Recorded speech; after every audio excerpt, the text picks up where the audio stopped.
Hey, I'm Maddie. We're gonna be tie-dyeing today, and not just your typical spiral pattern, we're gonna be doing a heart pattern because I saw this crew neck on Urban Outfitters website, heart pattern tie-dye, and it's sold out.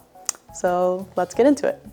Using the Tulip tie-dye kit today, here are all of the beautiful colors, and I'm gonna be using this kind of lime green, the orange, and fuchsia. Now we're gonna get started by folding it in half because I want the heart to be like right here in the center. So for this, you're gonna wanna use a marker or a pen that is washable. Just be confident and draw your shape.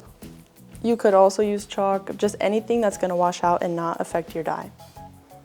And then we're gonna get started from the bottom, and we're gonna end up pinching all the way following this line in almost an accordion kind of pattern, which is a little bit more challenging with the sweatshirt because it's so thick, but stay with me here. Now we're gonna use our rubber bands from the kit, just going around to make sure that this area holds. Kind of scrunch the rest of it together, and we're gonna rubber band off the rest of it. We can go ahead, get our gloves on, and start mixing up the dyes.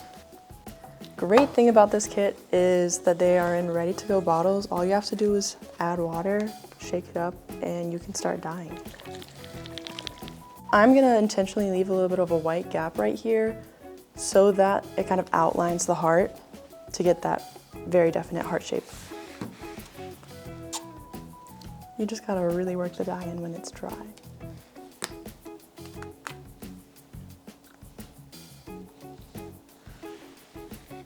Now that we've gotten all the colors fully soaked in all the sections and places that we want, it's time to wrap it and let it sit for 6 to 8 hours, or even overnight if you want.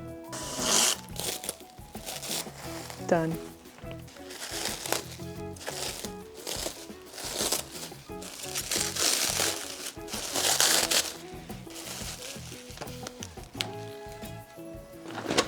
Here is my finished product after rinsing it. I'm really happy with how the heart turned out, but if yours didn't turn out the way you really wanted, you can always go back in and add more dye. I love how it turned out, and I hope you go give this little Urban Outfitters dupe a try.